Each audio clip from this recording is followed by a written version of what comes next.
Maka teknologi ini bisa menjadi teknologi yang mudah, Prof, dan murah gitu dalam aplikasi dan pengembangannya, baik itu bagi para pengembang ataupun di masyarakat secara Saya berharap kalau untuk kesiapsiagaan gitu ya, kalau kita sustainable resilience, ini AI ini bisa digunakan untuk membangun situational awareness. ya.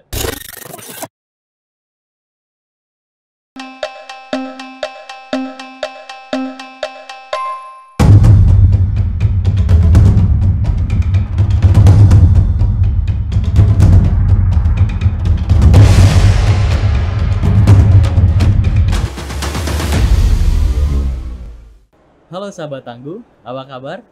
Kembali lagi bincang-bincang bersama praktisi kebencanaan dan penggiat kebencanaan dalam podcast Bersinergi dalam teknologi dan inovasi, edisi khusus ASEAN Disaster Management and Civil Protection Expo and Conference yang ketiga 2024 yang bersamaan dengan Global Forum for Sustainable Resilience yang kedua di tahun 2024.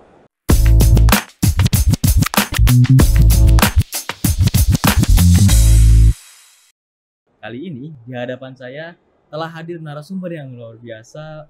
Beliau adalah Ketua Umum dari KORIKA, Kolaborasi Riset dan Inovasi Industri Kebencanaan Artifisial.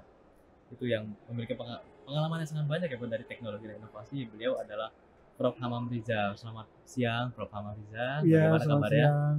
Kabar baik. KORIKA, Kolaborasi Riset dan Inovasi Industri ya, dalam Kecerdasan Artifisial. KORIKA. Baik Bapak, kita mungkin akan berbincang terkait artifisial Pak, atau artificial intelligence dalam ketidakpastian masa depan khusus dalam kebencanaan ini. Itu dalam sebagaimana kita tahu, terakhir ini kita sudah mulai membicarakan dalam terkait revolusi industri 4.0 ya Pak, yang sudah banyak informasi terkait IoT, terkait cloud storage, terkait disrupsi yang sudah merubah paradigma kita gitu kan. Betul. Salah satunya kita sedang ramai terkait artificial intelligence ataupun AI. Jadi mungkin bisa dijelaskan Prof terkait artificial intelligence ini dan bagaimana teknologi ini telah dikembangkan selama ini, Prof. Ya menarik pertanyaannya, itu cukup dalam dan juga saya juga harus bisa menjelaskannya itu secara luas ya.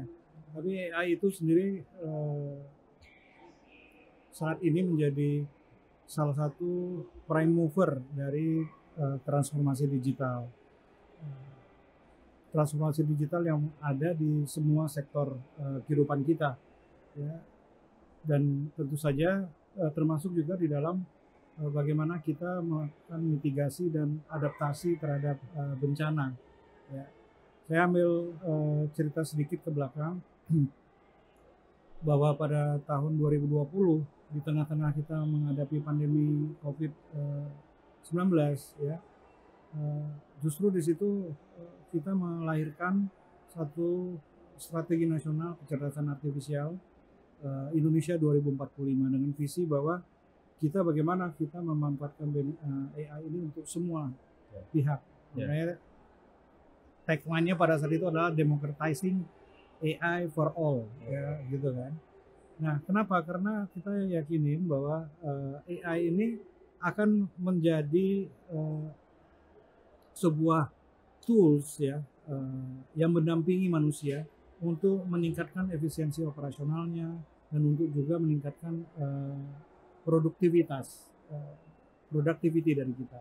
Dan karenanya semua orang sekarang berbicara tentang AI. Itu 2020 pada saat generatif AI yang kita kenal dengan ChatGPT itu, Gemini, Copilot dan lain-lain baru hadir di 2023 gitu.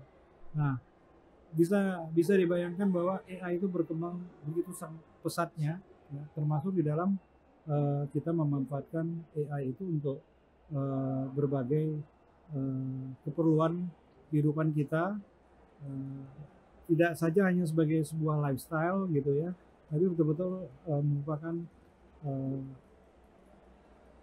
asisten yang membantu manusia untuk bisa berinovasi, untuk juga meningkatkan produktivitas seperti yang saya sampaikan tadi. Ya, baik Prof.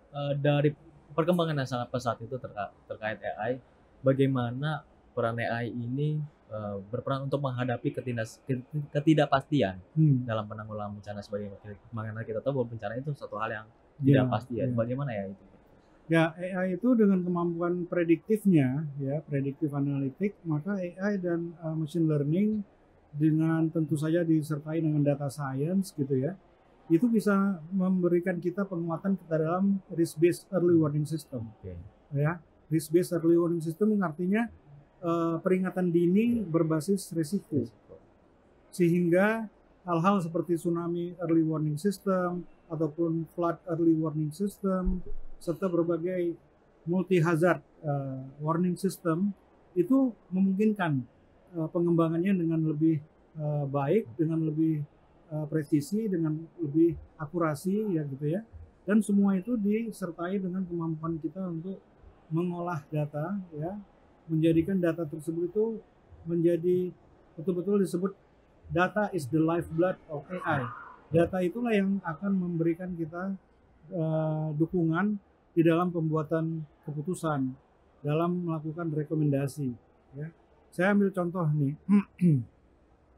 bahwa dengan AI dan ML, machine learning, itu kita sekarang ini berusaha menghubungkan data dari perubahan iklim dengan data kesehatan, khususnya terkait dengan penyakit menular, ya, infectious disease. Dengan mempertemukan data dari perubahan iklim, data cuaca, data lingkungan, dengan berbagai informasi, data kesehatan publik ya, kesehatan masyarakat, maka kita bisa membuat sebuah digital twins, ya, digital twins untuk memprediksi bagaimana dan melakukan kesiapsiagaan gitu ya, preparedness terhadap munculnya penyakit-penyakit menular seperti malaria, demam berdarah, tuberkulosis dan lain-lainnya. Ini tentu saja merupakan sebuah pengembangan yang benar-benar bisa mendukung sustainable resiliency, ya, kesiapsiagaan yang berkelanjutan. Gitu.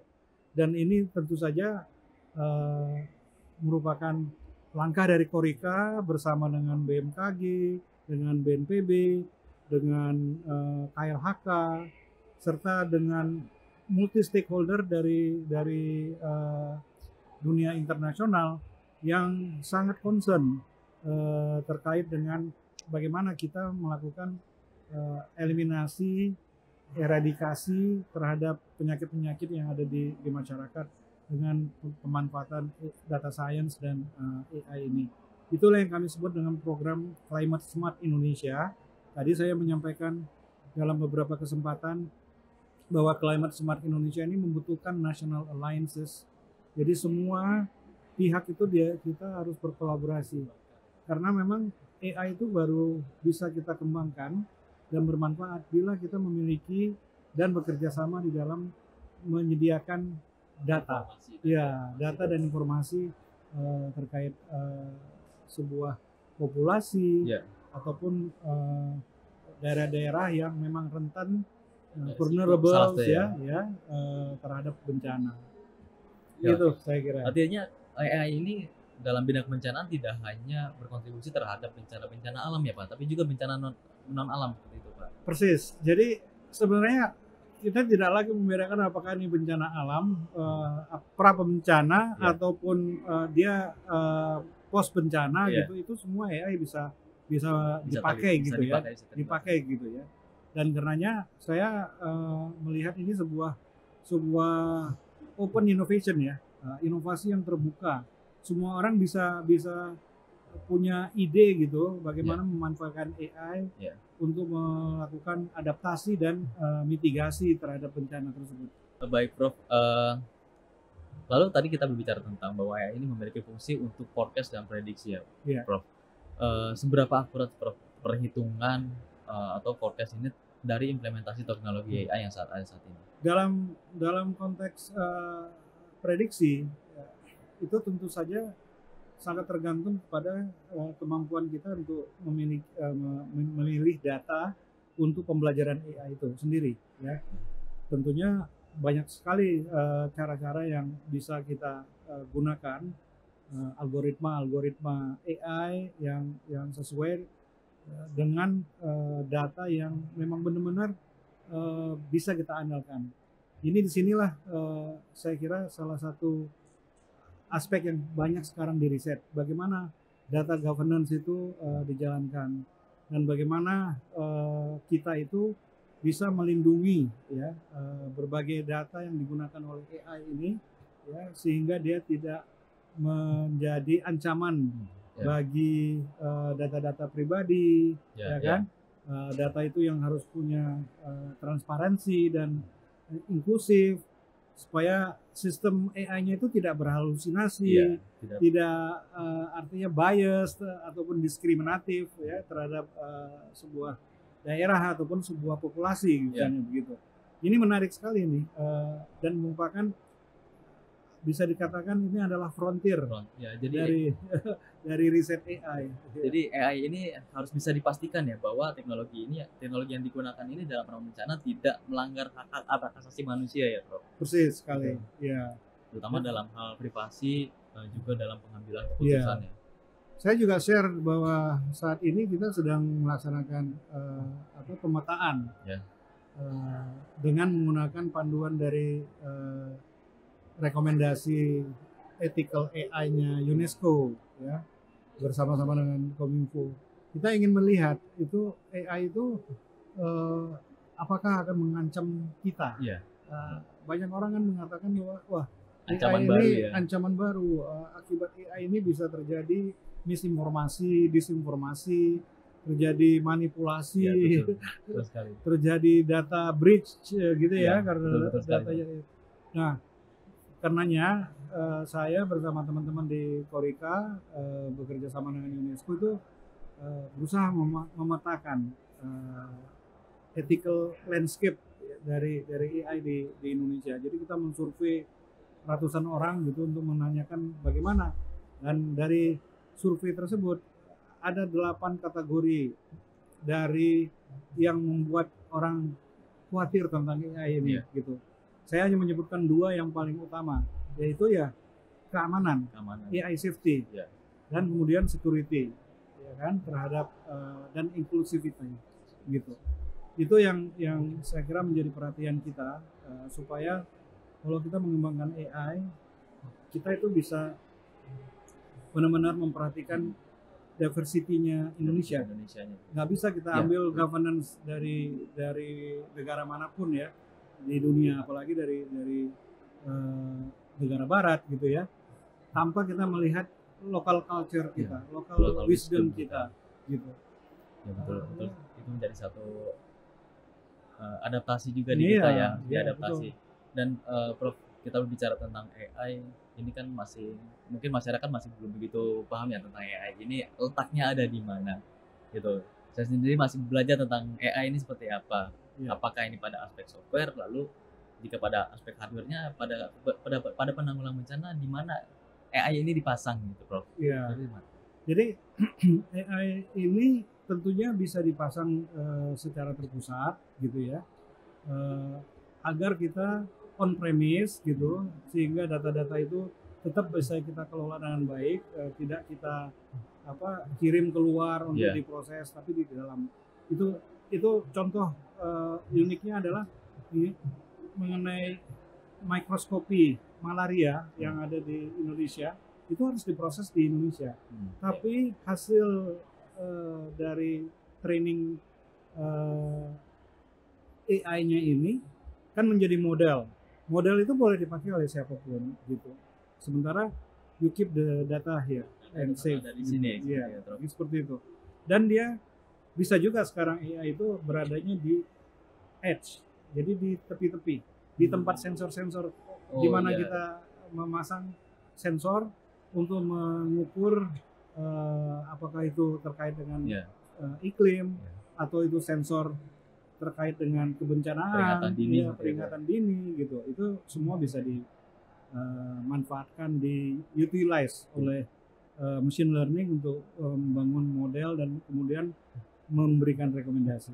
Jadi AI ini bisa dipasang di mungkin alat-alat peringatan dini ya, Prof, di misalnya ada di gunung gitu ataupun di pantai pada peringatan dini tsunami itu bisa dipasang. Seperti tsunami kita waktu itu BPPT mengembangkan buoy tsunami serta kabel bus tsunami meter yang merupakan kabel laut yang ditanam di laut ya tentunya, dan dia memiliki bottom unit untuk mendeteksi getaran dan kemudian bisa melakukan simulasi tentang kemungkinan munculnya tsunami. Nah, kemudian BMKG dia juga melakukan itu dengan sensor gempa buminya. BIG melaksanakannya dengan sensor pasang surutnya gitu. Jadi memang kita harus saling melengkapi karena sifatnya ini adalah AI itu sekarang ini adalah AI generatif yang multimodal. Artinya memiliki apakah itu suara, apakah itu teks atau dia image atau video, itu semua bisa diolah menjadi sebuah model AI yang kemudian kita bisa manfaatkan untuk kepentingan prediksi ataupun deskripsi. Karena pada prinsipnya ini adalah artificial ya, pada akhirnya produk yang akan dihasilkan tergantung kebutuhan yang diharapkan. Betul ya, Prof. Betul. Dan tadi kita sudah berbicara tentang pembagian peran BPPT, BMKG. Nah, ini berbicara tentang aplikasinya dan pengembangannya. Apakah teknologi ini bisa menjadi teknologi yang mudah, Prof, dan murah itu dalam aplikasi dan pengembangannya, baik itu bagi para pengembang ataupun di masyarakat secara umum? Ya, saya berharap kalau untuk kesiapsiagaan gitu ya, kalau kita sustainable resilience, ini AI ini bisa digunakan untuk membangun situational awareness bagi masyarakat. Dan ini sangat penting bagi kita untuk membangun masyarakat tanggap darurat gitu atau tanggap bencana gitu ya kan. Ini kan merupakan objektif ya, strategic objektif yang dijalankan oleh BNPB, dan kita ingin AI bisa membantu pencapaian objektif itu ataupun tujuan itu. Ya karena kalau kita tahu kan gap antara teknologi dan aplikasi di masyarakat tuh cukup tinggi ya, Prof. Khususnya dalam peningkatan kesiapsiagaan masyarakat dalam hal peringatan dini. Mungkin masyarakat di banyak wilayah masih menggunakan peringatan dini seperti speaker masjid, Prof, ataupun kentongan. Itu kan menjadi suatu hal yang jauh ya ke teknologinya. Dan bagaimana AI ini bisa mencoba untuk mendownstream ke sana, bisa membumi ke sana supaya ini bisa digunakan secara umum bagi masyarakat. Ya, akhirnya teknologi itu haruslah membuat kita itu bersama gitu. Teknologi brings us together, itu katanya. Ya. Dan saya kira itu quote yang sangat bagus bagi kita semua gitu ya, bahwa pada akhirnya tidak ada lagi digital divide. Ya. Kita harapkan juga tidak terjadi AI divide gitu. Ada bahwa AI hanya dipakai oleh segolongan orang gitu ya. Sama seperti akses terhadap mobile smartphone dan lain-lain sekarang udah kita udah mampu mengatasi digital divide gitu. Nah, dengan hal yang sama, dengan pikiran yang sama, tapi dalam waktu yang lebih singkat daripada saat kita mengatasi digital divide itu ya, karena harus membangun infrastruktur, AI divide itu is in your hand gitu. Ya. Dan itu membuat kita itu tidak lagi bisa berlama-lama untuk mengikuti trajektori perkembangan AI itu mulai dari sekarang. Oke, baik Prof. Mungkin ini sebagai pertanyaan terakhir sebagai salah satu inisiator ataupun ketua umum dari Korika yang sangat menggawangi masalah AI ini. Kira-kira bagaimana Prof melihat integrasi AI dalam perencanaan dan respon bencana selama mungkin 5-10 tahun ke depan? Saya meyakini seperti juga sektor-sektor lainnya, AI, machine learning, data science, itu akan benar-benar masuk di dalam keseluruhan perkembangan dan inovasi dari industri kebencanaan menurut saya. Karena semua hal, mulai dari drone sampai kepada sensor-sensor, sampai kepada sistem baik itu pra bencana sampai kepada post bencana gitu, pasca bencana, itu semua bisa terintegrasi dalam dengan pemanfaatan artificial intelligence. Jadi cocok dengan tagline-nya Korika sebenarnya. Tagline-nya adalah democratizing AI for everyone gitu. AI tadi gimana, Prof? Democratizing. Demokratisasi. Ya, jadi demokratisasi AI untuk semua. Untuk setiap individu, setiap orang gitu. Sehingga ya you have AI that will warn you one day gitu. And it's a very near future gitu. Bahwa kita diingatkan untuk evakuasi dengan penggunaan AI ini. Jadi itu lebih mudah ya, Prof. Sebenarnya AI ini bisa digunakan pada hal-hal yang sebenarnya sudah kita lakukan ya. Hanya saja ini kita coba untuk otomatisasi dan pengembangan teknologi kita lebih patenkan lagi supaya tidak melanggar batas-batas yang ada. Seperti itu. Baik, terima kasih banyak Prof. Hamam telah diskusi dan ngobrol banyak terkait AI. Semoga ini bisa berkembang secara cepat dan bisa memantapkan urusan penanggulangan bencana di Indonesia. Gitu. Baik, sahabat tangguh. Tadi kita sudah berbincang dengan narasumber yang hebat, Prof. Hamam Riza dari selaku Ketua Umum Korika. Ternyata AI ini menjadi suatu hal yang penting, gitu, bukan hanya untuk pengembangan informasi industri-industri lain, tapi juga terkait penanggulangan bencana, sehingga informasi-informasi ataupun keputusan penanggulangan bencana itu bisa diakses lebih mudah dan lebih murah harapannya ke depannya oleh AI ini. Itu, dan tetap stay tune di YouTube dan media sosial BNPB karena update bencana jangan tunggu jadi korbannya.